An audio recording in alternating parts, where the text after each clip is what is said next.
여러분 혹시 어린 시절 놀이터에서 놀아보신 적 있으십니까? 전 어린 시절 놀이터에서 노는 것을 굉장히 좋아했습니다. 시간만 나면 놀이터에 가서 미끄럼틀도 타고 그네도 타고 흙장난도 종종 했습니다. 저는 놀이터를 흔히 쉽게 말하면 사랑했습니다. 그래서 저희 부모님이 제가 어딨는지 그렇게 고민하지 않았습니다. 베란다에서 놀이터를 향해서 쳐다보면 항상 그 중심에 제가 서 있었고, 오죽했으면 아파트 관리 소장님이 제가 항상 놀이터에 있는 걸 알기 때문에 저희 아버지 어머니를 볼 때마다 목사님, 둘째 아들 놀이터에 놀고 있습니다 말할 정도로 저는 항상 놀이터에 개근했던 그런 아이였습니다. 그런 제가 놀이터에 놀면서 참 5살, 6살, 7살 그 인생이 사실 여러분들 보기에 얼마나 어립니까? 그런데 그랬던 제가 제 나름대로 하루를 평가할 때, 야, 나 진짜 기가 막히게 잘 놀았다, 내가 후회 없이 하루를 보냈다 하면서 제 자신에게 뿌듯했던 적이 몇 번 있습니다. 그런 순간순간들이 제 사진 속에 담겨서 지금 저희 집에도 앨범으로 남아있는데요. 근데 그런 사진들과 추억들을 잘 짚어보면은 즐거워하는 제 모습 뒤에 제가 잘 놀 수밖에 없었던 근본적 원인이 서 있었습니다. 그것은 다름 아닌 제 뒤에 멀리서 저를 흐뭇하게 쳐다보고 계신 부모님이 계셨던 것입니다. 그렇습니다. 저는 놀이터에서 노는 걸 참 좋아했습니다. 저 혼자 그리고 저희 형, 저희 친구들 노는 것도 좋아했지만 언제가 제일 행복하게 잘 놀았냐면 제 곁에 부모님이 계셨을 때입니다. 그때는 세상에 두려운 게 없었습니다. 저희보다 훨씬 덩치 큰 형들이 아무리 있어도 제가 막무가내로 제가 타고 싶은 것을 마음껏 요구하고 탔습니다. 왜냐하면 제 뒤에 제 곁에 부모님이 있음을 알기 때문이었습니다. 사랑하는 여러분, 제가 마음껏 뛰어놀 수 있었던 이유가 무엇이라고 했지요? 부모님이 함께했기 때문입니다. 사랑하는 여러분, 오늘 이 시간 가운데에 제가 설교 제목을 아바와 함께하는 이 길이라고 했습니다. 우리가 이 길은 인생길입니다. 이 길을 누구와 함께 걷냐에 따라서 그 길은 두려운 길이 될 수 있고 그 걸음은 무거운 걸음이 될 수 있습니다. 그러나 어떤 일을 만나게 되면은 그 일을 통하여서 이 길은 참으로 즐거운 길, 참으로 기쁜 길, 그 발걸음은 참으로 가벼운 발걸음이 됩니다. 사랑하는 여러분, 오늘 이 시간에는 시편 27편을 함께 묵상할 것입니다. 27편은 23편과 더불어서 많은 사람들이 좋아하는 시편입니다. 이유는 다름 아닌 하나님께 대한 믿음에 대한 주제가 23편만큼이나 뚜렷하게 고백되고 있기 때문입니다. 오늘 우리가 함께 다시 한번 1절을 볼까요? 1절에 다윗이 이렇게 노래합니다. 여호와는 나의 빛이시요 나의 구원이시니 내가 누구를 두려워하리요? 여호와는 내 생명의 능력이시니 내가 누구를 무서워하리요? 아멘. 시인은 하나님을 빛과 구원으로, 내 생명의 능력으로, 더 정확히 번역하자면 내 생명의 피난처라 고백하고 있습니다. 나의 빛이요 구원이시요 생명의 피난처 되시는 여호와로 인하여서 내가 두려워하지도 무서워하지도 않는다고 말하고 있습니다. 사랑하는 여러분, 그런데 지금 그가 시인이 고백하고 있고 다윗이 고백하는 이 순간은 저와 같이 놀러 간 것이 아닙니다.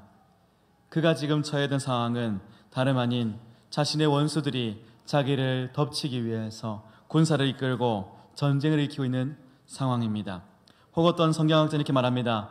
그가 지금 거짓말로 공격하려 들은 자들에게 마치 군대에 쌓이듯이, 마치 그들이 작정하고 다윗을 이 인격적으로 말로써 짓밟기 위해서 그를 둘러싸고 비방과 거짓말과 모방의 말로 지금 마치 전쟁 한가운데에 있는 것처럼 다윗을 메마르게 만들고 있다, 매섭게 몰아붙이고 있다 말하고 있습니다. 어떤 경우든지 간에 지금 평안과 안정이라고는 시인 다윗에게 찾아볼 수 없는 생명의 위협이 느껴지는 이 긴박한 상황 가운데 그는 있는 것입니다. 그런데 그런 그가 지금 말합니다. 내가 누구를 두려워하겠습니까? 내가 누구를 무서워하겠습니까? 나는 결코 무섭지도 두렵지도 않습니다. 어떻게 시인이 이런 위기 가운데에서 이런 놀라운 고백을 할 수 있을까요? 그것은 다름 아닌 여호와 때문입니다. 지금 시인은 자신의 빛이요 구원 되시는 하나님을 신뢰하기에 두렵지도 무섭지도 않다고 말하고 있습니다. 오늘날 우리도 이 시인에 믿는 여호와 하나님을 믿고 있습니다. 그 하나님은 그때나 지금이나 변함이 없으십니다. 다윗이 노래할 수 있었던 이유가 무엇이었습니까? 여호와 하나님이었습니다. 그분을 인해서 상황과 환경이 보는 눈이 확 달라졌던 것입니다. 인간의 눈으로 봤을 때에 두렵고 무섭고 떨리는 자리입니다. 그러나 다윗이 여호와를 의지하기 때문에 그가 이 상황을 보는 눈이 무엇입니까? 나는 결코 두렵지도 무섭지도 않습니다. 사랑하는 여러분, 오늘 우리가 이 시간 가운데에 다윗의 고백이 우리의 고백이 되기를 합니다. 다윗의 시선이 우리의 시선이 되기를 바랍니다. 우리의 역경과 환난과 고난과 원수가 우리 눈에 비칠 때에 결코 무서운 존재, 두려운 존재가 아닌 오히려 극복하기 충분한 존재와 환경과 문제가 될 것입니다. 사랑하는 여러분, 그러기 위해서는 우리가 고난 가운데 하나님께 함께 거해야 됩니다. 그리고 하나님을 신뢰해야만 합니다. 사랑하는 여러분, 다윗은 하나님을 신뢰했던 사람입니다. 그렇다면 고난 앞에서 하나님을 신뢰하는 사람의 특징은 무엇일까요? 첫 번째는 여호와의 임재 안에 거하는 것입니다. 하나님을 신뢰하는 사람의 첫 번째 특징은 여호와의 임재 안에 거합니다. 시인은 성도가 고난 앞에 하나님을 신뢰할 수 있는 원동력이 무엇인지 설명해 주고 있습니다. 그 설명하고 있는 내용이 4절부터 6절에 기록되어 있는데 우리 4절부터 6절을 한 목소리로 읽도록 하겠습니다. 함께 읽도록 하겠습니다. 내가 여호와께 바라는 한 가지 일 그것을 구하리니 곧 내가 내 평생에 여호와의 집에 살면서 여호와의 아름다움을 바라보며 그의 성전에서 사모하는 그것이라. 여호와께서 환난 날에 나를 그의 초막 속에 비밀히 지키시고 그의 장막 은밀한 곳에 나를 숨기시며 높은 바위 위에 두시리로다. 이제 내 머리가 나를 둘러싼 내 원수 위에 들리리니 내가 그의 장막에서 즐거운 제사를 드리겠고 노래하며 여호와를 찬송하리로다. 아멘. 시인은 지금 여호와께 한 가지 일을 구한다라고 말하고 있습니다. 한 가지 일. 이렇게 표현한 이유는 시인이 다른 어떤 유익들을 바라보지 않고 오직 하나님께만 집중하고 있음을 보여줍니다. 사랑하는 여러분, 우리가 인생 가운데 바라는 것이 참 많습니다. 세상의 많은 유익을 통하여서 우리의 삶이 윤택해지는 것입니다. 그러나 우리가 이 시간부터는 우리가 다윗의 고백이 우리의 고백이 되었으면 좋겠습니다.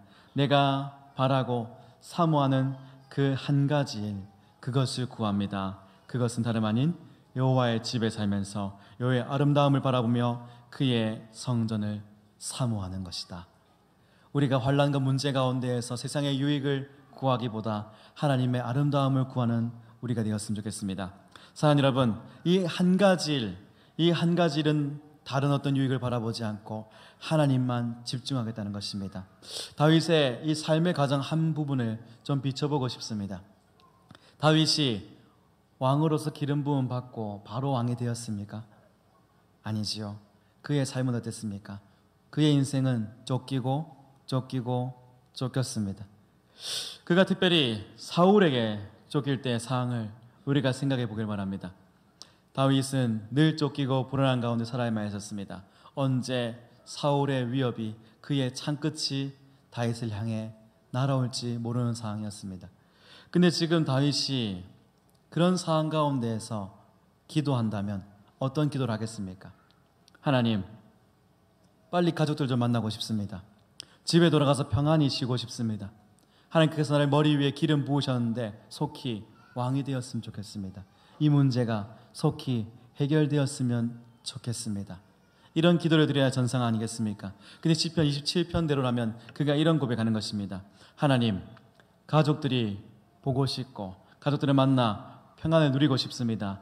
그런데 제가 가족들을 만나고 평안 누리는 것보다 전 지금 이 순간 바로 이곳에서 여호와의 집에서 여호와를 찬양하는 것이 내게 더 시급합니다. 더 간절합니다. 주여, 주의 집에 거하고 싶습니다.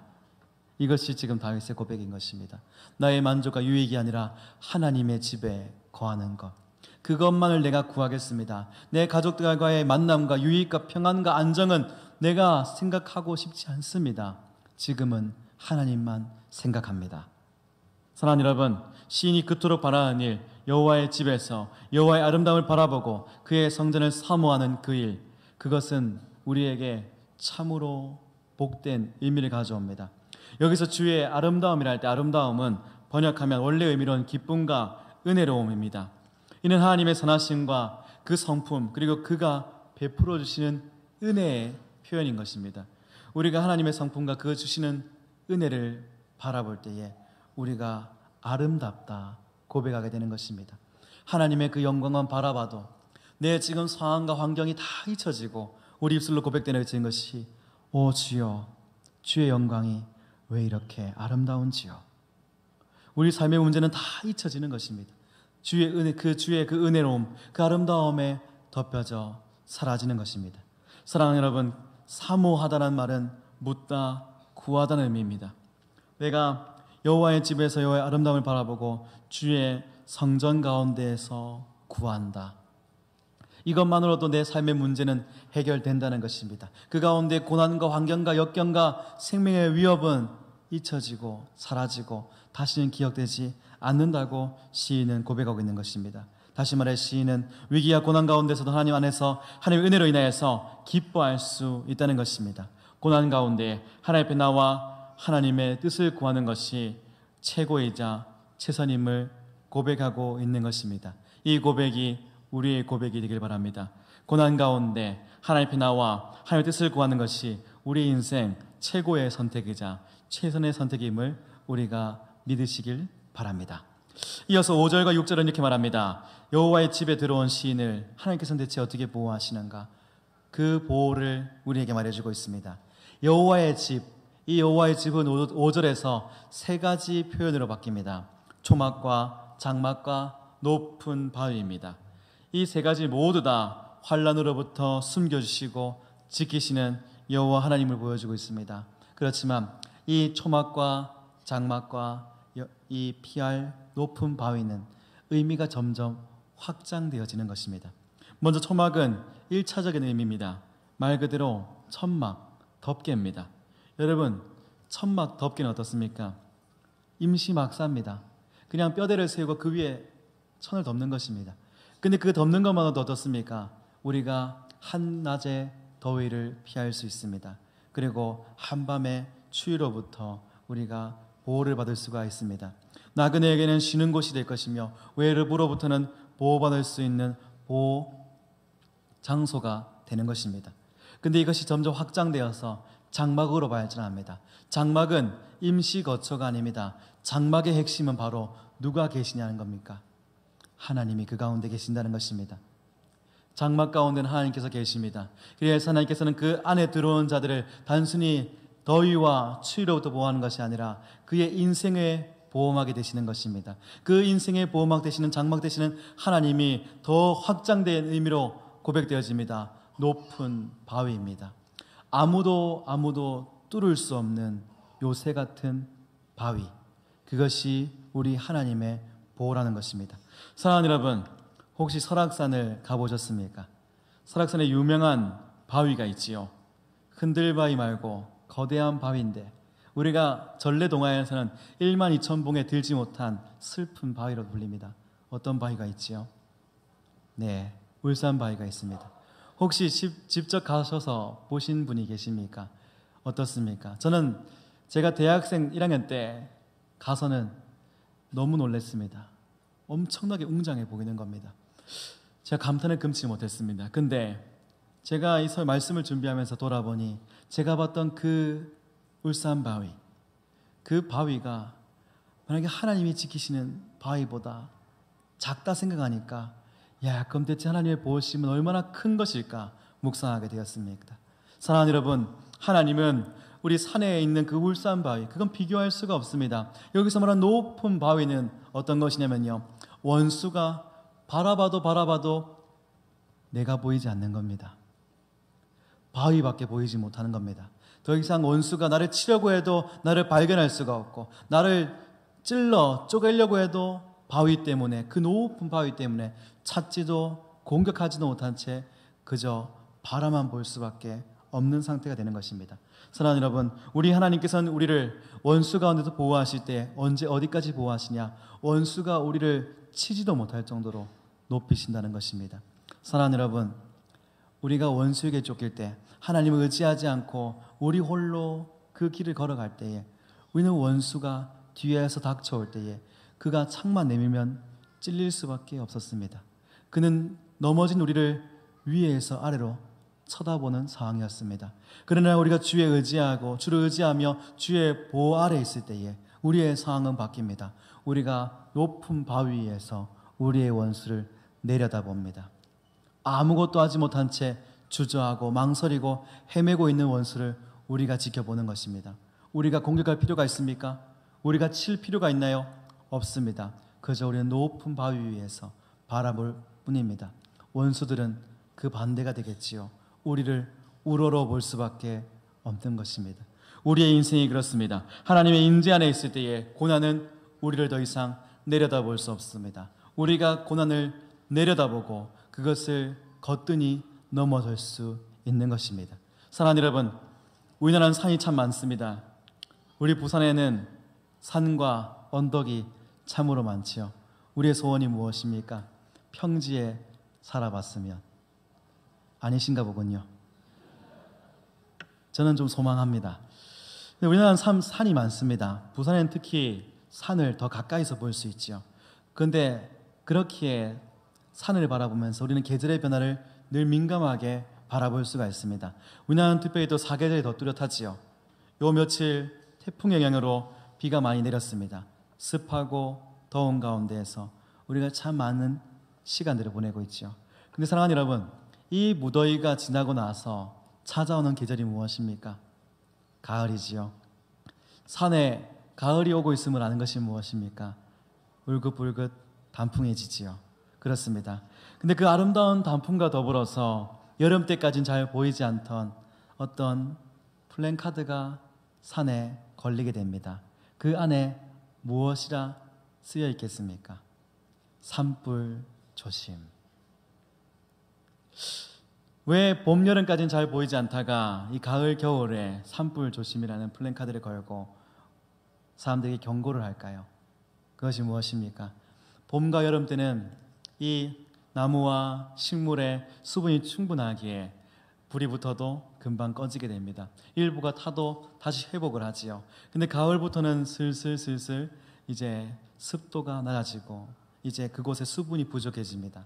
그렇기 때문에 작은 불씨에도 나무는 쉽게 타게 돼 있고 그 낙엽은 불이 붙게 돼 있는 것입니다. 다시 말해서 위협에 쉽게 노출된다는 것입니다. 신앙생활 또한 마찬가지입니다. 우리 성도가 하나님 품에 안겨 은혜에 흡족하게 흠뻑 젖어 있으면 어떠한 환난과 위험이 와도 끄떡 없습니다. 쉽게 당하지 않습니다. 그러나 우리 가운데에 주님 품을 떠나 은혜의 기쁨이 점점 사라지고 그 감격이 점점 메말라지면 우리의 심령이 건조해지면 작은 위협의 불씨에도 우리는 금방 크게 번지게 됩니다. 이전까지는 별로 내 마음에 아픔을 주지 못했던 우리 옆 사람의 말이 내게 왜 그리 가시가 되어 내 가슴에 깊이 박히는지. 사랑하는 여러분, 지난 시간 우리는 풍족한 은혜 속에 살아왔습니다. 근데 우리가 잠깐 주님 품을 떠나 메말라진 상태가 되어 있지는 않은지 돌아보기를 바랍니다. 우리가 주의 품을 떠나면 메말라집니다. 가을은 단풍이 들고 아름다워 보이지만 그 이면에는 불이라는 위험 속에 처해 있는 인생이라는 것입니다. 우리가 주님 품을 떠나면은 잠깐은 좋아 보일지 모릅니다. 남들 보기에도 여지껏 해왔던 신앙의 생활의 모습이 있기 때문에 보기 좋아 보일지 모릅니다. 그러나 그 이면에 우리가 말라 있다면 사단의 그 작은 불씨에도 우리는 태워질 수밖에 없는 것입니다. 그럼 우리가 어떻게 하면은 이 위협으로도 보호할 수 있을까요? 우리 자신을 지킬 수가 있을까요? 한 가지입니다. 여호와의 임재 안에 거하는 것입니다. 우리가 나무가 물이 많은 곳에 뿌리를 내려 풍성한 수분을 공급받으면 아무리 불씨가 튀고 위험이 와도 비록 나뭇잎이 타고 가지가 타겠지만 곧 그곳에 새로운 가지와 새순이 나기 마련입니다. 그러나 우리가 주님 품에 멀어지고 물과 멀어지면 나무는 메말라 죽을 수밖에 없는 것입니다. 우리 또한 마찬가지입니다. 나무가 물이 많은 곳에 뿌리를 내려 풍성한 수분을 유지하듯이 우리가 주님 안에 늘 거하고 뿌리 내림으로써 주의 은혜 안에 흠뻑 젖어 생명을 유지해야만 한다는 것입니다. 하나님의 임재 안에 있을 때에 우리는 풍성한 삶을 살아갈 수 있습니다. 그때에 도우신 하나님을 만나고 그분을 인해서 보호를 받으며 원수 가운데서 높아질 것입니다. 사랑하는 여러분, 주의 임재 안에 거하시기를 바랍니다. 우리 고난 앞에서 하나님을 신뢰하는 사람의 두 번째 특징은 여호와께 간구한다는 것입니다. 우리 하나님을 신뢰하는 사람의 두 번째 특징은 여호와께 간구합니다. 우리 1절부터 6절까지는 아름다운 고백이었지만 이제 7절부터 12절은 그 분위기가 바뀝니다. 우리 다 함께 7절부터 12절까지의 내용을 한 목소리로 읽도록 하겠습니다. 여호와여, 내가 소리내어 부르짖을 때에 들으시고 또한 나를 긍휼히 여기사 응답하소서. 너희는 내 얼굴을 찾으라 하실 때에 내가 마음으로 주께 말하되 여호와여, 내가 주의 얼굴을 찾으리이다 하였나이다. 주의 얼굴을 내게서 숨기지 마시고 주의 종을 놓아여 버리지 마소서. 주는 나의 도움이 되셨나이다. 나의 구원의 하나님이시여, 나를 버리지 마시고 떠나지 마소서. 내 부모는 나를 버렸으나 여호와는 나를 영접하시리이다. 여호와여, 주의 도를 내게 가르치시고 내 원수를 생각하셔서 평탄한 길로 나를 인도하소서.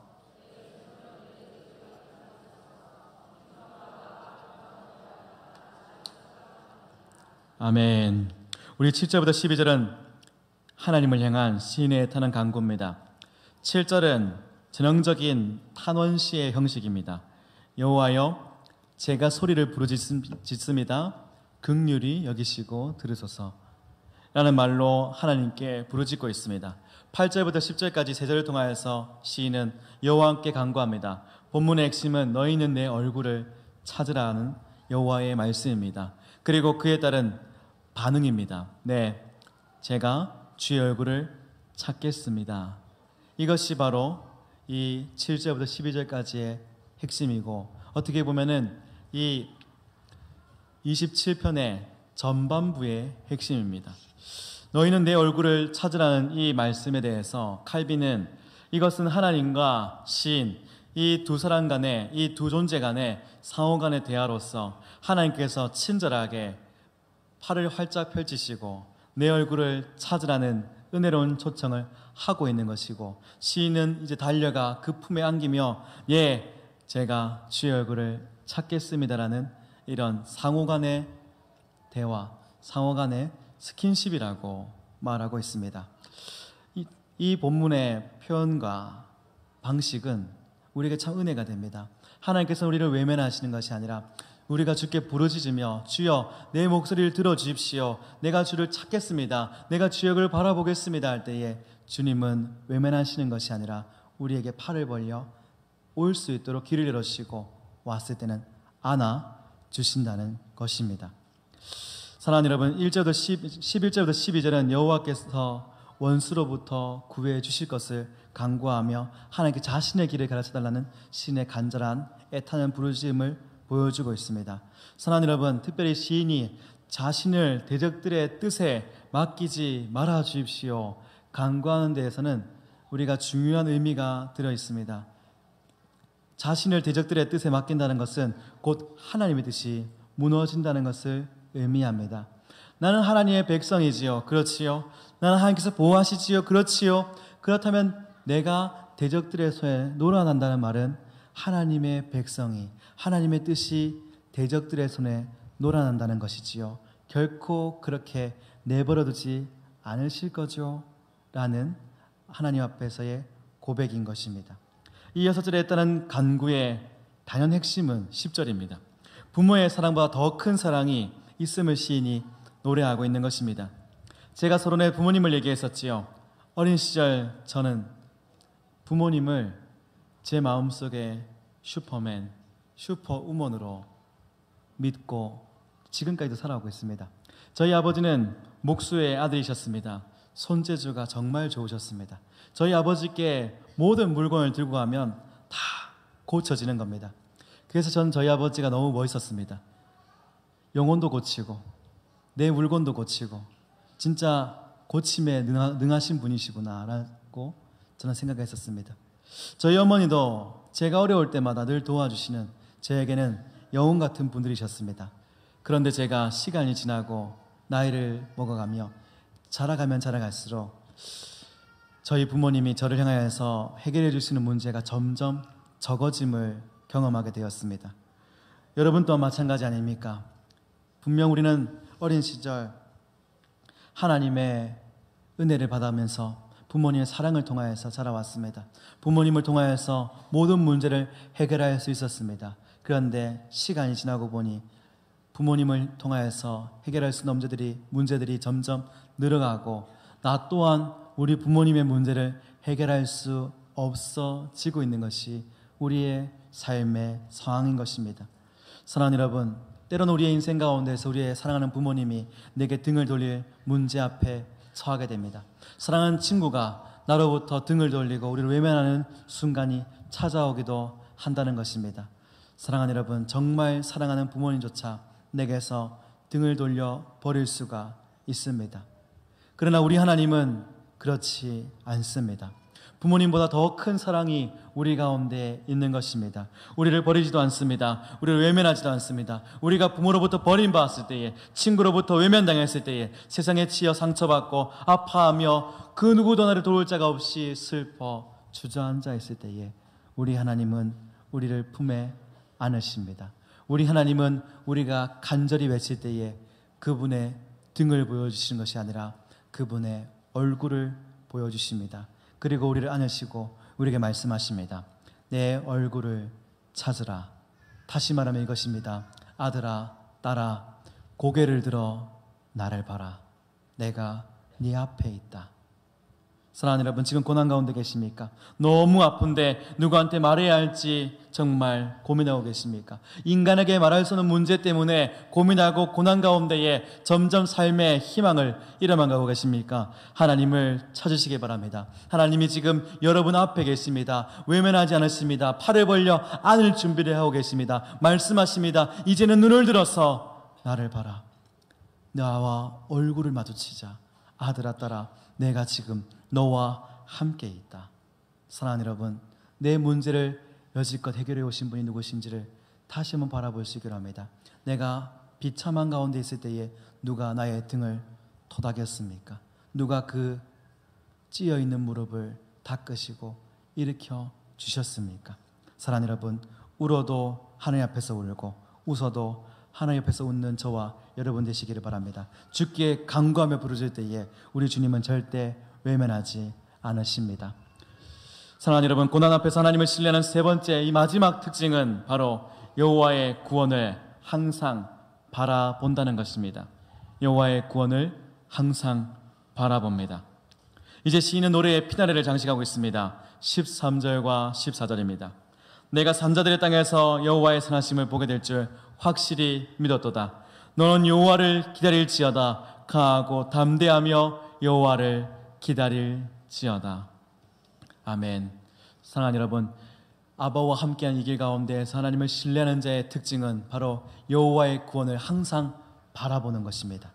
사랑하는 여러분, 13절은 하나의 조건절로서 의미를 살려 말하면 이렇습니다. 살아있는 자의 땅에서 내가 주의 선하심을 볼 것을 믿지 않았다면, 이것이 이루어질 줄로 내가 믿지 않았다면 나는 여지껏 이런 기도하지 않았을 것이다. 이런 찬양의 노래 부르지 않았을 것이다. 사랑하는 여러분, 지금 시인은 두려워 떨면서 부른 것이 아니라 이 모든 것들을 이루실 줄 믿음으로 노래해 왔다는 것입니다. 마지막으로 시인은 14절에서 자신과 나아가 이 시를 듣는 회중들, 그리고 더 나아가 오늘날 이 시를 읽고 묵상하고 있는 저와 여러분들에게 격려하고 있습니다. 특별히 다윗은 한나라의 왕이었습니다. 그 누구보다 하나님 마음을 시원케 했던 자입니다. 그 사람이 지금 대표성을 띠며 외치고 있는 것입니다. 그 핵심은 이것입니다. 기다리라. 기다리라. 무엇을 기다리란 말입니까? 여호와를 기다리라. 왜 기다려야 합니까?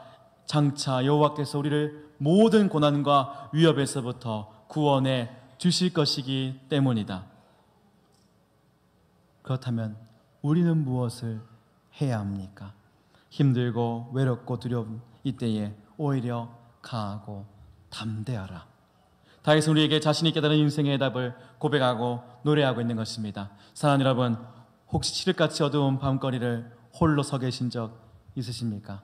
아무도 오지 않는 가로등조차 비춰지지 않는 그 어두운 밤거리 가운데에 홀로 서 계셔 보셨습니까? 얼마나 두렵고 무섭습니까? 지나가는 사람들만 봐도 의심의 눈초리를 쳐다봅니다. 나를 위협하진 않을지, 혹시 도둑은 아닐지, 강도가 아닐지, 살인자는 아닐지. 우리가 그곳에 서 있는 것만으로도 겁이 납니다. 그런데 동일한 환경입니다. 칠흑같이 어둡고 나 홀로 서 있습니다. 근데 외롭지 않고 무섭지 않는 순간이 있습니다.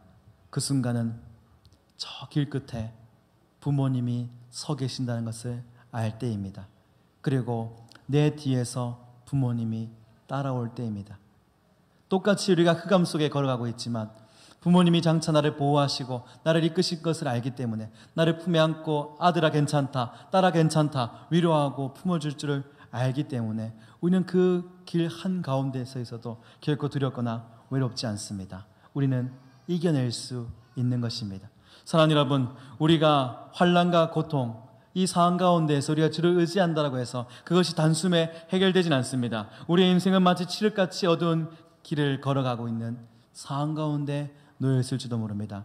하나님을 빛으로 모시고 하나님의 존전에 나가서 그분의 도우심을 구한다 할지라도 우리의 구원이 쉽게 이루어지지 않을 수 있습니다. 우리가 반드시 주님께서 구원하실 줄 알고 믿지만 그 구원이 언제 이루어질지, 빨리 이루어질지 아니면 천천히 이루어질지 우리는 알 수가 없습니다.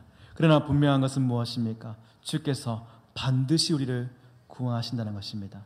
주께서 반드시 우리를 구원하신다는 그 약속만으로 우리는 힘내어 견딜 수가 있는 것입니다. 하나님께서는 우리를 모든 고난과 위협 가운데 구원해 주실 것입니다. 13절의 시인의 고백처럼 우리는 믿음으로 고백하며 나아가야 됩니다. 내가 주께서 지키시고 보호하신 줄을 내가 믿지 않는다면 나는 굳이 기도하지 않는다. 이 구원이 믿어지지 않는다면 나는 굳이 기도할 필요, 찬양할 필요, 예배할 필요가 없다. 그러나 우리가 왜 이 시간 모여 이렇게 예배드리고 있습니까? 우리가 그 구원을 믿기 때문입니다. 그 구원이 결코 변함이 없음을 우리가 믿기 때문입니다. 그 구원이 지금 내 인생 가운데에서 계속해서 이루어지고 있음을 경험하고 있기 때문입니다. 그렇게 우리가 고백할 수 있는 것입니다. 기다리라. 여호와의 구원을 기다리라. 사랑하는 여러분, 우리는 인내하며 기다릴 수 있습니다. 강하고 담대할 수 있습니다. 우리가 하나님을 어떻게 기다리고 있습니까? 돈을 많이 벌기 위해서 노력합니까? 더 좋은 집에 살기 위해서 노력합니까? 아닙니다. 오히려 반대입니다. 우리의 연약함을 아버지 앞에 내려놓는 것입니다. 우리가 물질적으로나 심령적으로나 부족함을 여호와 앞에 다 열어놓는 것입니다. 주여 연약합니다. 주여 넘어집니다. 주여 무섭습니다. 주여 두렵습니다. 그런데 놀라운 것은 그때 하나님의 역사가 일어납니다. 우리의 약함이 주의 강함으로 이 땅 가운데에 선포되어집니다.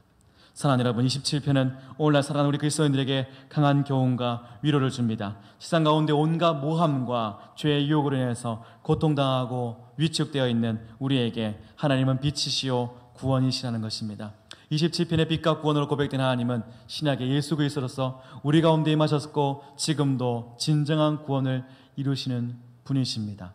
그리고 장차 다시 오셔서 우리의 구원의 마침표를 찍으실 것입니다. 우리는 그날까지 강하고 담대하게 여호와를 기다려야 됩니다. 우리에겐 힘이 없습니다.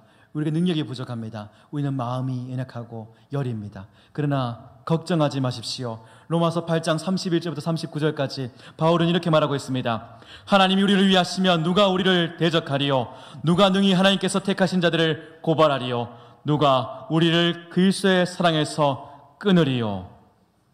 과연 누가 우리를 대적하겠습니까? 누가 우리를 고발하겠습니까? 우리를 그리스도의 사랑에서 끊을 수 있겠습니까? 우리는 이미 답을 알고 있습니다. 아무도 결코 그렇게 할 수 없습니다. 무엇입니까? 자기 아들을 아끼지 아니하시고 우리를 모든 사람을 위해서 내어주신 그분, 우리를 의롭다 하시는 그분 여호와 하나님이 우리의 주인 되시기 때문입니다. 주께서 우리를 안고 계시기 때문에 우리는 결코 두려워할 필요가 없습니다. 하나님과 함께하는 인생길 걸어가는데 무엇이 두렵겠습니까? 아바와 함께한 이 길 가운데에 무엇이 문제겠습니까? 여호와를 신뢰하며 담대하게 이 세상을 살아가는 저와 여러분 되시기를 간절히 소망합니다. 함께 들은 말씀 가지고 기도하도록 하겠습니다.